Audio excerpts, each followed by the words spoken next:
صحابہ نے عرض کیا ہے اللہ کے رسول کنگال وہ ہے جس کے پاس روپیہ پیسہ نہ ہو۔ ظاہر ہے ہم بھی آپ سے سوال کریں، آپ بھی یہی جواب دیں، کنگال وہ ہے جس کے پاس روپیہ پیسہ نہ ہو۔ حضور صلی اللہ علیہ وسلم نے فرمایا یقیناً تم نے اپنی عقل کے اعتبار سے صحیح جواب دیا۔ سن لے تجارت کرنے والے، کاشتکاری کرنے والے، بزنس کرنے والے اس حدیث کو۔ حضور صلی اللہ علیہ وسلم نے فرمایا میدان حشر قائم ہوگا، سورج سواؤ نیزے پر ہوگا، نفسی نفسی کا عالم ہوگا، کوئی کسی کا پرسان حال نہ ہوگا، لیکن ایسا شخص لایا جائے گا جس کے پاس بہت نیکیاں ہوں، اس کے پاس قرآن کی تلاوت بھی ہوگی، نمازیں بھی ہوں گی، روزہ، زکوٰۃ، حج سب ہوگا، نفلی عبادات بھی ہوں گی، اور وہ یہ تو سمجھے گا کہ آج ہم نے اتنی عبادات کی ہیں، دنیا میں ہم کو جنت میں جانے سے کون روک سکتا ہے؟ دنیا ہم کو متقی اور پرہیزگار سمجھتی ہے۔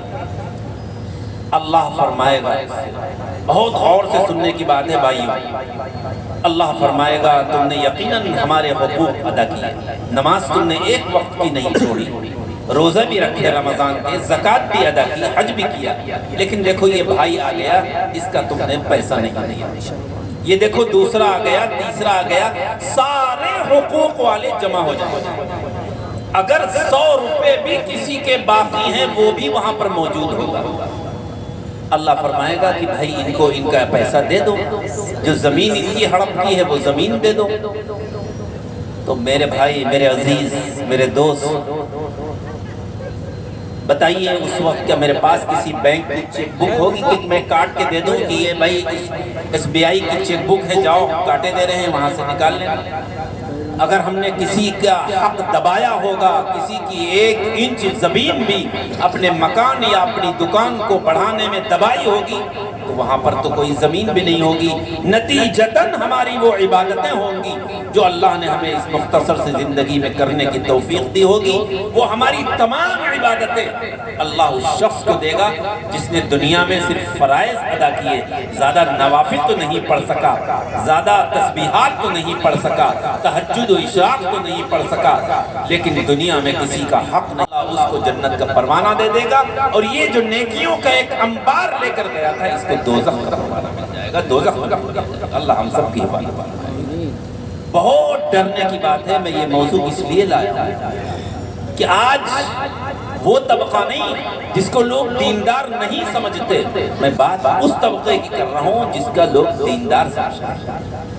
اس لیے یاد رکھیے، میں تو علماء کے بھی بیٹھے ہیں اور اپنے کو بھی مخاطب کرتا ہوں، آپ کے پاس دارالعلوم دیوبند کی سند ہو، ندوے کی سند ہو، آپ عالم دین ہو، آپ نے دعوت و تبلیغ میں اپنا وقت پورا وقف کر دیا ہو، آپ نے ایک نہیں کئی حج اور عمرے کر لیے ہو، لیکن اگر بد معاملگی آپ کی عام ہے تو یاد رکھیے اللہ آپ سے ناراض ہی رہے، خوش نہیں ہوگا اللہ۔ اس لیے میرے بھائی، میرے عزیز، آج اصلاح معاشرہ کے اس جلسے سے یہ پیغام لے کر ہم اٹھیں۔ مجھے یاد آیا حضرت عمر فاروق رضی اللہ تعالی عنہ امیر المؤمنین، ایک شخص آیا، اس نے ایک شخص کی بڑی تعریف کی ہے، امیر المؤمنین یہ بہت نیک ہے۔ کہا بھائی کیوں اس کی تعریف کر رہے ہو؟ کہ نمازیں بہت پڑھتا ہے، بہت قرآن کی تلاوت کرتا ہے۔ ظاہر ہے آج بھی اگر ہم کسی سے کہ عبادت کے بارے معلوم کریں کہ عبادت بہت کرتا ہے تو ذہن تو منتقل ہوگا کہ یہ نیک ہے۔ کیا بات فرمائی ہے امیر المؤمنین حضرت عمر فاروق رضی اللہ تعالی عنہ نے؟ فرمایا اس کے ساتھ کبھی سفر کیا؟ اس کے ساتھ تمہارا کوئی لین دین اور معاملات پیش آئے؟ کہا نہیں۔ تو کہا پھر کیوں تعریف کر؟ حضرت شاہ وصی اللہ صاحب بہت بڑے بزرگ گزرے ہیں، نام سنا ہوگا شاہ وصی اللہ صاحب الہ آبادی۔ ان کے ملفوظات میں ایک جگہ نظر پڑی، اس میں شاہ صاحب نے لکھا ہے کہ کسی کی دینداری اس کی نمازوں میں ہرگز مت دیکھو، کسی کی دینداری دیکھنا ہو تو اس کے لین دین اور معاملات میں دیکھو۔ اس دور کا وہ ولی ہے، بزرگ ہے، عارف باللہ ہے جو معاملات اور لین دین کا اچھا ہے۔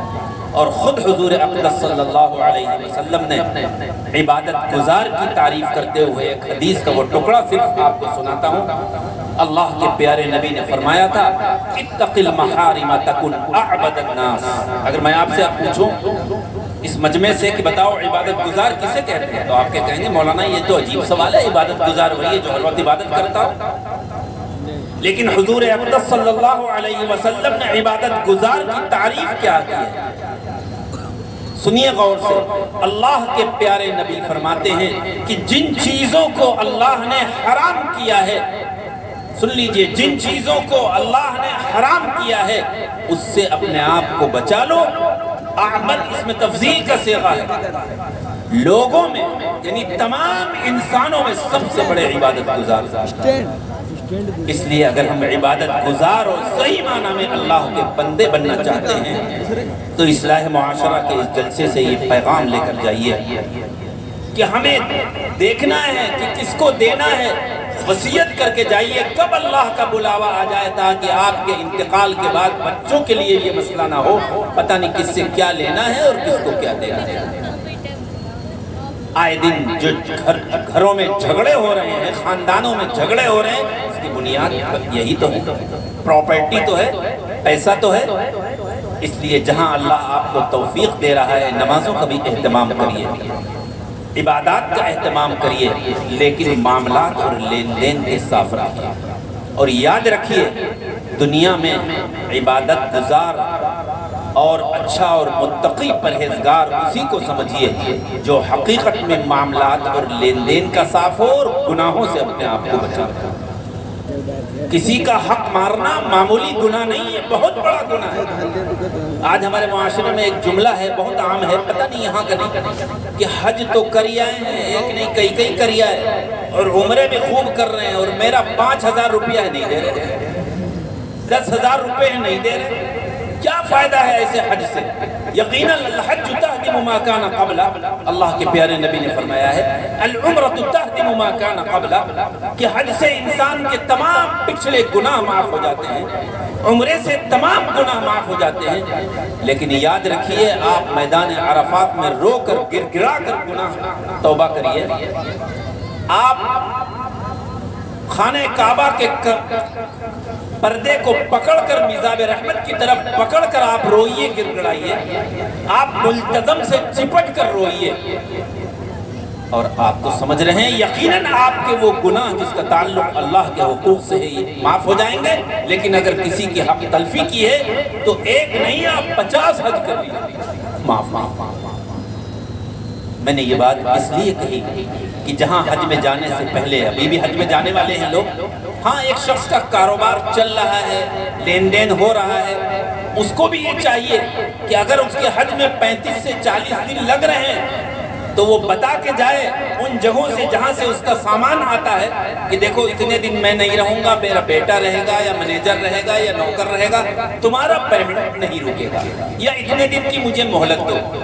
چونکہ ایسی شکایتیں اس ناچیز کے پاس ایک نہیں بہت آئی ہیں کہ حج کو چلے گئے بتایا بھی نہیں، دعوت و تبلیغ میں نکل گئے 4 مہینے بتایا بھی نہیں، اب آ رہے ہیں تو بھائی وہ تو ہے نہیں، وہ تو جماعت میں گئے ہوئے۔ تو یاد رکھیے یقیناً بہت اچھا کام ہے جو حضرت مولانا الیاس رحمۃ اللہ علیہ نے شروع کیا ہے، اللہ ان کے قبر کو نور سے منور فرمائے، کروڑوں رحمتیں نازل فرمائے، دنیا کے 200 ملکوں تک یہ کام پھیلا ہے اور آج اس کی وجہ سے لوگوں کے چہروں پر داڑیاں ہیں، مسجدیں آباد ہو رہی ہیں۔ اللہ نے یہ چلت پھرت کا کام جو لیا ہے ان سے بہت بڑا کام ہے، شیخ الہند کے شاگرد کے، لیکن کسی کام کے جڑنے کی وجہ سے، لیبل لگ جانے کی وجہ سے انسان دیندار نہیں ہوتا۔ اگر معاملات اور لین دین کا اچھا نہیں ہے تو وہ دیندار نہیں ہوتا۔ دنیا سے جانے کے بعد اگر یہ لوگ کی زبان پر ہو کہ یہ شخص بہت اچھا تھا، اللہ کے پیارے نبی نے ایک موقع پر ایک جنازہ نکلا تو فرمایا وجب، دوسرا نکلا پھر فرمایا وجب۔ صحابی نے پوچھا کہ اللہ کے رسول کیا مطلب واجب ہو گئی؟ کہا ایک جنازہ جا رہا تھا جب تو لوگوں نے کہا بہت اچھا انسان تھا، بہت اچھا انسان تھا، بڑا بااخلاق بھی تھا، بڑا نمازی بھی تھا، اور معاملات اور لین دین ساری خوبیاں تھیں، جا رہا ہے۔ ہر شخص کی زبان پر افسوس ہے، آنکھوں سے آنسو جاری ہے، تو آپ نے فرمایا اس کے لیے جنت واجب ہوگی۔ اور ایک دوسرا شخص نکلا پھر آپ نے یہی جملہ ارشاد فرمایا، تو اس کے بارے میں پوچھا گیا، آپ نے اس میں بھی کہا نہیں یہ جا رہا ہے لیکن لوگوں کی زبانیں اس کے حق میں اچھی نہیں ہیں، ٹھیک تھا چلا گیا لیکن بہت اچھا آدمی نہیں ہے۔ آپ نے فرمایا اس کے لیے دوزخ واجب ہو گیا۔ اس لیے میرے بھائی، میرے عزیز، ہم زندگی اپنی ایسی گزاریں کہ جانے کے بعد بھی لوگ ہم کو یاد کریں، ہمارے معاملات خوش اخلاقی کو دیکھ کر، ہمارے حقوق اللہ کے ساتھ حقوق العباد میں کوتاہی نہ کرنے کی وجہ سے۔ اگر ہم ایسا کریں گے تو انشاءاللہ اس کا فائدہ ہوگا۔ میں نے جو قرآن کی آیت پڑھی تھی، اس میں توبہ کا ذکر ہے کہ اے مسلمانوں، اللہ سے سچی توبہ کرو۔ توبہ نام کس چیز کا ہے؟ توبہ کہتے ہیں لوٹنے کو، رجوع کرنے کو۔ رات کچھ عرصے کے بعد آ رہی ہے، شب برات، یقیناً آپ اس رات میں جگیں گے۔ لوگ پوچھتے ہیں جگنے والی رات کون سی ہے؟ اس رات میں جگیں گے، روئیں گے، گر گڑائیں گے۔ اللہ کا منادی یقیناً آواز دے گا کہ کون ہے مغفرت چاہنے والا کہ میں اس کی مغفرت کروں، کون ہے مصیبت زدہ کہ میں اس کی مصیبت کو دور کروں، کون ہے پریشان حال ہے کہ میں اس کی پریشانی کو دور کروں۔ یقیناً یہ آواز آتی رہے گی، ہم اس پر لبیک کہتے ہوئے مسجدوں میں، گھروں میں عبادت کا اللہ ہمیں اور آپ کو توفیق دے گا۔ لیکن یاد رکھیے، آپ رو کر گر گڑا کر اللہ سے معافی مانگیں گے، اللہ آپ کے ان آنسوؤں کی قدر کرے گا جو آپ شب برات میں بہائیں گے۔ ان نوافل کی اور قرآن کی تلاوت کی بھی ہوگی، لیکن جو بات معاملات کی ہے، معاملات اور لین دین اگر آپ خراب ہیں اور گناہوں سے اپنے آپ کو نہیں بچا رہے ہیں تو پھر خالی دعا مانگنے سے کوئی فائدہ نہیں ہوگا۔ آخری بات یہ کہہ کر بات ختم کروں کہ جہاں اللہ آپ کو ان راتوں میں توفیق دے رہا ہے گناہوں سے معافی مانگنے کی، آپ یقیناً مانگیں، لیکن آئندہ گناہ نہ کرنے کا ارادہ کریں۔ توبہ کی 3 شرطیں ہیں: سابقہ گناہوں پر ندامت کے آنسو بہانا، آئندہ گناہ نہ کرنا، اور گناہ بالکل چھوڑ دینا۔ توبہ اس کا نام نہیں ہے کہ چلو رات میں توبہ کر لی، صبح تو اپنا وہی ڈھچر رہے گا جو پہلے تھا۔ تو یہ توبہ دلوں کے حال سے اللہ واقف ہے، اللہ جانتا ہے کہ آپ کے دل میں کیا ہے۔ پھر اگر کوئی گناہ سرزد ہو جائے تو میں کہا کرتا ہوں کہ رمضان کے مبارک مہینے کا انتظار مت کریے، جہاں حج میں جانے کا انتظار مت کریے، عمرے کا سفر کا انتظار مت کریے۔ کبھی بھی کوئی گناہ سرزد ہو جائے، رو کر گر گڑا کر اللہ سے توبہ کر لیجئے۔ وہ غفار کی یہ صفت اس کی صرف رمضان میں نہیں ہے بلکہ اس وقت بھی ہے۔ آپ ذرا آنسو کو بہا کر تو دیکھیے، اللہ آپ کے گناہوں کو معاف فرمائے گا۔ آپ ذرا رو کر تو دیکھیے، ایک بچہ رو کر اپنی خواہش کو پورا کرا لیتا ہے اپنی ماں سے۔ ماں کو جو بچوں سے محبت ہے اس سے کہیں زیادہ، ہزاروں گنا زیادہ اللہ کو آپ سے، اپنے بندوں اور بندیوں سے محبت ہے۔ وہ چاہتا ہے کہ بندہ اگر کوئی گناہ سرزد ہو جائے تو توبہ کا دروازہ سانس کے رکنے سے پہلے، انتقال سے پہلے کھلا ہوا ہے۔ اب جب بھی، اور توبہ کے لیے ضروری نہیں ہے کہ آپ بس ہاتھ اٹھائیے اپنے گناہوں پر، یہ کہیے کہ اے اللہ گناہ تو بے شمار ہیں، سر سے پیر تک یہ بندہ گنہگار ہے، اے اللہ مجھے گناہ یاد بھی نہیں ہے، لیکن اے اللہ یاد ہو نہ یا ہو تو سب کچھ جانتا ہے، تو اے اللہ میرے ان گناہوں کو معاف فرما دے۔ تو گناہوں سے توبہ کریے، گناہوں کو چھوڑیے، اور اپنے بچوں کی بھی تربیت ایسی کریے، مدارس میں بھیجیے کہ اگر وہ کسی غلط کام میں مبتلا ہیں تو ان کو بھی آپ روکیے، یہ بھی آپ کے لیے ضروری ہے۔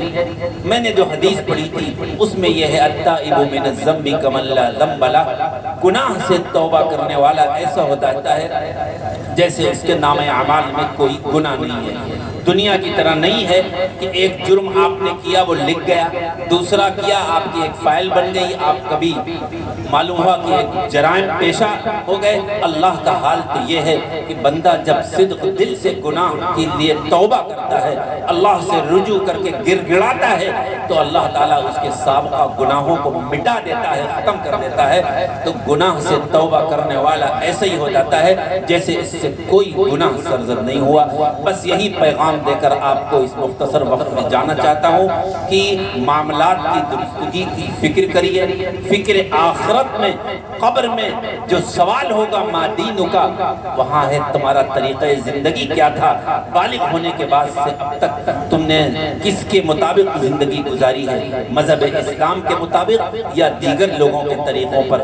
معاملات کے بالکل صاف رکھیے اور گناہوں سے اپنے آپ کو بچائیے، اور جو عبادات عبادات ہیں نماز وغیرہ، اس کے لیے رمضان کا انتظار نہ کریے، باجماعت نماز کا اہتمام کریے۔ اللہ تبارک و تعالیٰ ان گزارشات پر کہنے والے کو بھی اور تمام سننے والوں کو عمل کی توفیق نصیب فرمائے۔ وآخر دعوانا ان الحمد للہ رب العالمین۔